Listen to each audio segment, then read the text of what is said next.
Aquela quinta-feira estava abafada, com o calor que parecia grudar na pele e no ar. Eu não gostava de reuniões no condomínio, principalmente quando sabia que meu marido Gustavo usaria aquela chance para me humilhar na frente dos vizinhos. Mesmo assim, eu precisava ir. Como representante do nosso bloco, era minha responsabilidade acompanhar as discussões, e além disso, precisava mostrar que ainda me importava, mesmo que ele tentasse me diminuir. Quando entrei no salão de festas do condomínio, fui recebida por aquele barulho típico, risadas forçadas, conversas paralelas e olhares que eu reconhecia bem, uns curiosos, outros julgadores. Minha garganta apertou. Não sabia se conseguia enfrentar aquela noite. Gustavo chegou pouco depois, com seu passo largo e aquele sorriso arrogante que parecia colar na face dele. Ele cumprimentou os vizinhos com um tom de quem era superior, como se o condomínio fosse dele e ele estivesse dando uma aula de bom senso para todos nós. Meus olhos se encontraram com os de alguns vizinhos. Eles sabiam da nossa rotina difícil, das brigas, das humilhações. Alguns demonstravam empatia, outros evitavam qualquer contato. Quando o presidente do condomínio abriu a reunião, a pauta já estava clara: discutir as regras para a limpeza das áreas comuns. Logo começaram as reclamações: sujeira nas escadas, lixo jogado fora do lugar, barulhos altos nas noites de final de semana. A tensão aumentava a cada palavra. Então, Gustavo resolveu entrar em cena. Com aquela voz de quem quer mandar, ele olhou diretamente para mim, como se estivesse falando para toda a sala. Olha, eu só vou dizer uma coisa: essa mulher nem sabe limpar a própria casa, imagina cuidar das áreas do condomínio. Foi como um soco no estômago. O silêncio caiu pesado, enquanto todos os olhares se fixavam em mim. Minhas mãos começaram a suar e meu rosto queimou de vergonha, mas, principalmente, de raiva. Aquele comentário não era novidade. Fazia meses que ele me menosprezava, que destruía minha autoestima pouco a pouco. Mas, naquela hora, senti algo diferente. Não era só medo ou tristeza. Era vontade de me levantar e mostrar que eu não era aquilo que ele dizia. Antes que eu pudesse dizer qualquer coisa, uma voz firme interrompeu. Espera, Gustavo. Acho que você está sendo injusto. Era Marcos, um dos amigos de Gustavo, que também morava no condomínio. Ele olhou para mim com um sorriso discreto, um olhar que dizia: eu sei o que você passa. Eu mesmo já vi várias vezes, continuou ele. A casa dela está sempre limpa e organizada. Não é justo falar assim na frente de todo mundo. Gustavo revirou os olhos, tentando manter a autoridade. Marcos, você está defendendo demais. Parece até que quer criar confusão. Mas Marcos não se intimidou. Ele deu um passo à frente e disse com calma: Gustavo, eu sei de algumas coisas que você não sabe. Algumas coisas sobre quem realmente cuida da casa e como ela faz isso. Os olhares se cruzaram e um silêncio estranho tomou conta da sala. Eu sentia o coração bater forte, uma mistura de esperança e medo. A reunião terminou pouco depois, mas a sensação que ficou foi intensa. Gustavo tinha o costume de me humilhar, mas talvez dessa vez tivesse encontrado alguém disposto a me defender, mesmo que discretamente. Mais tarde, naquela noite, deitada na cama, eu revivia cada palavra, cada olhar. Algo dentro de mim começou a mudar, uma chama pequena, mas constante, que me dizia que eu não precisava mais aceitar aquela situação. Eu precisava lutar, não só por mim, mas pela minha dignidade. E então, aquela noite virou o começo de algo diferente. Eu não sabia o que exatamente viria pela frente, mas sabia que não poderia continuar calada. No dia seguinte àquela reunião amarga, eu acordei com um nó na garganta e o coração pesado. As palavras de Gustavo ecoavam na minha cabeça: ela nem sabe limpar a própria casa. A humilhação pública havia me marcado, mas algo dentro de mim se recusava a se render. Eu precisava entender o que estava por trás daquela raiva dele, daquela necessidade absurda de me diminuir na frente dos vizinhos. Enquanto me preparava para sair, recebi uma visita inesperada. Marcos, aquele amigo de Gustavo que havia defendido minha honra na reunião, estava parado na porta da minha casa. Seu olhar era sério, misturando preocupação com uma ponta de urgência. Posso entrar?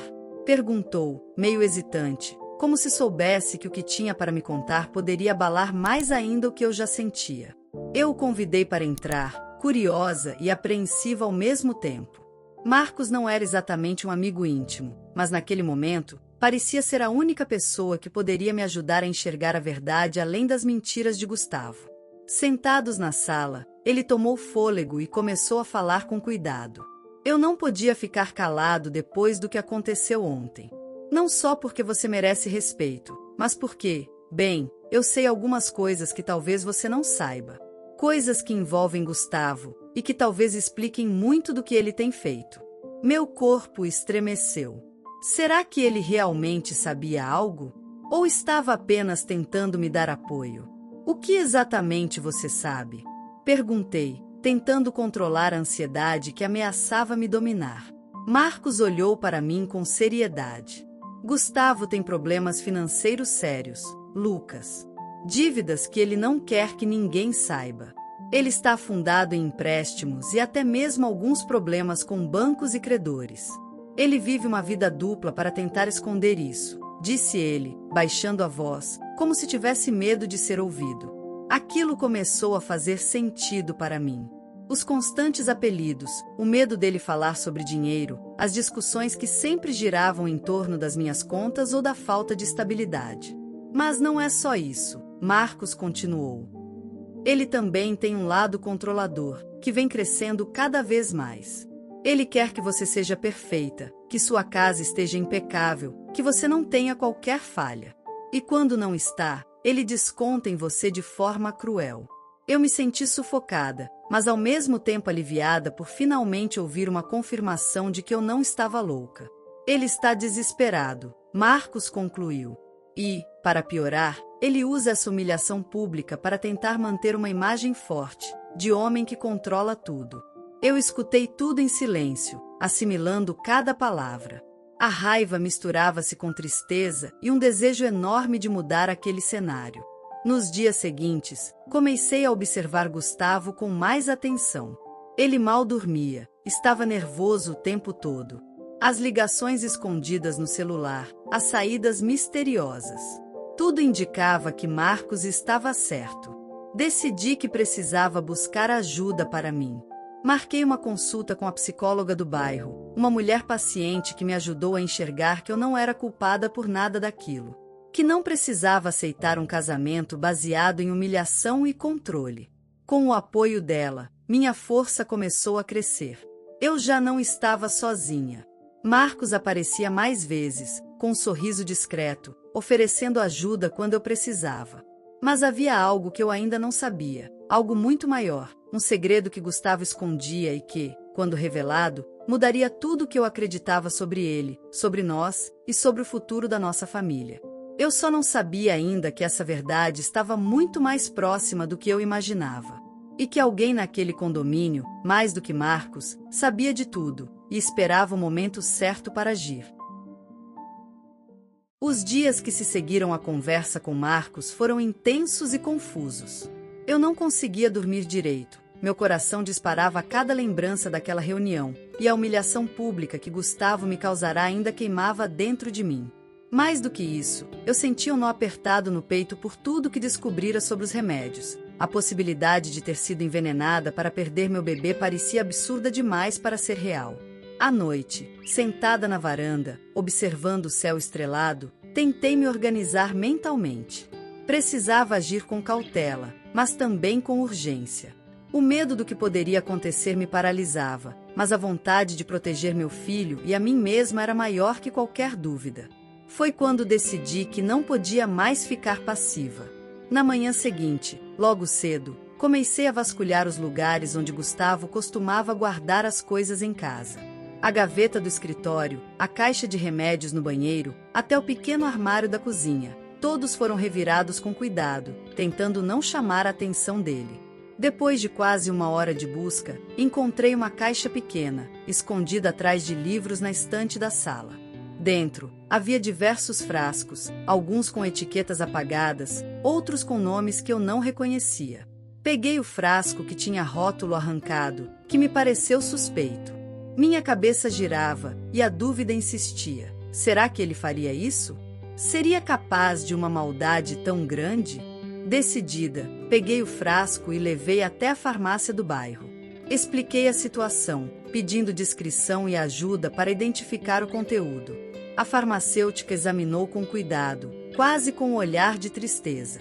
Quando voltou, suas palavras foram como um soco no estômago. Aquele líquido era um veneno que, se ingerido, poderia causar um aborto espontâneo. Voltei para casa com o corpo pesado e a mente em turbilhão. A raiva, o medo e a tristeza se misturavam em lágrimas que não consegui conter. Eu estava sendo traída de uma forma inimaginável, por quem eu mais confiava. No fim da tarde, quando Gustavo chegou, decidi que não podia mais esconder nada. Encarei-o firme, com o frasco na mão. "O que é isso?" Perguntei, voz embargada. "Por que você fez isso comigo?" Ele me olhou, surpreso, como se não esperasse que eu descobrisse. Por um momento, tentou desviar o olhar, mas a verdade saiu da boca dele, amarga e cruel. "Você sabe como estamos", disse com frieza. "Essa gravidez só vai atrapalhar tudo. Não podemos bancar mais um filho agora." Meu peito se apertou, e as lágrimas ameaçaram cair novamente. "Você trocou meu remédio por veneno", sussurrei, atonita. Ele se levantou, dando alguns passos lentos. "Eu fiz o que precisava ser feito", disse, "para proteger meu futuro." Antes que eu pudesse responder, alguém bateu na porta. Era Marcos. Ele entrou sem pedir licença, com um olhar sério. "Eu soube de tudo", afirmou, "e vim para te ajudar." Com ele, consegui buscar ajuda médica imediatamente. O exame comprovou o envenenamento, e logo as autoridades foram acionadas. A casa, que antes era um lugar de segurança, agora se tornava palco de um confronto inevitável. Enquanto a justiça começava seu curso, outros moradores do condomínio vieram me procurar, revelando suas próprias histórias de abuso e medo relacionados a Gustavo. O homem que eu conhecia havia escondido muitas coisas, e seu verdadeiro rosto começava a ser exposto. Por fim, tomei uma decisão que mudou tudo. Era hora de me libertar, de reconstruir minha vida e proteger meu filho. Não permitiria mais que ele destruísse minha felicidade. Eu não sabia como seria o caminho, mas uma coisa eu tinha certeza: eu estava pronta para lutar, por mim, por meu filho e por um futuro melhor. A história de hoje chegou ao fim. E se você quiser mudar a sua história através de deliciosos brigadeiros gourmets, os tornando sua fonte de renda extra, ou até mesmo principal, adquira agora seu livro digital, que chegará no seu e-mail com mais de 80 receitas de brigadeiros por um preço ridiculamente barato. Você ainda ganha bônus sensacionais como planilha mágica de precificação, receitas bônus de outros doces e muito mais. E se não quiser fazer renda com seus brigadeiros, você pode simplesmente deixar seus amigos e familiares apaixonados por essas gostosuras. Clica no link da descrição ou do primeiro comentário desse vídeo e reserve agora seu livro digital. E não se esqueça de comentar qual lição você tirou dessa história. Também deixe um like no vídeo e se inscreva para não perder os próximos vídeos. Tchauzinho!